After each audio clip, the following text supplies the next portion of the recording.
বন্ধুরা solve KKR opening জুটির 3 বিকল্প।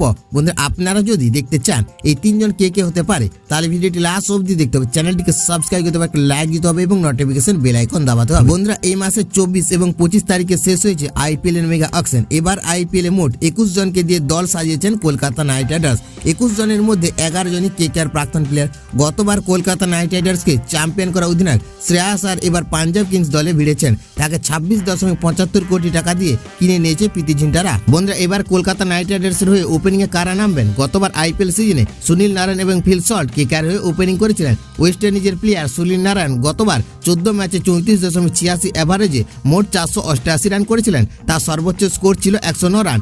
180.74 strike রেটে ব্যাটিং করেছিলেন নারায়ণ। 14 ম্যাচে একটি সেঞ্চুরি ও 3টি হাফ সেঞ্চুরি করেছিলেন নারায়ণ। কিন্তু এবার ফিল সল্টকে আর দলে রাখতে পারেনি কলকাতা নাইট রাইডার্স। বন্ধুরা কলকাতা নাইট রাইডার্সের ওপেনিং জুটি 3 বিকল্প। এবার আইপিএল এ কলকাতা নাইট রাইডার্সের বিধ্বংসী প্লেয়ারের অভাব নেই, তবে ওপেনিং এ কে হবে তা নিয়ে শুরু হয়েছে জল্পনা। ইতিমধ্যে তিনটি ওপেনিং বিকল্প সামনে এসেছে যেগুলি এবার আইপিএল এ দেখা যেতে পারে। বন্ধুরা 1 নম্বর বিকল্প রহমানুল্লাহ গুরবাজ ও সুনীল নারায়ণ, 2 নম্বর বিকল্প ভেঙ্কটেশ আয়ার ও রহমানুল্লাহ গুরবাজ, 3 নম্বর বিকল্প কুইন্টন ডিকক সুনীল নারায়ণ। এখন দেখার বিষয় এটাই যে কেকেআর ম্যানেজমেন্ট কাদের উপর ভরসা করছেন।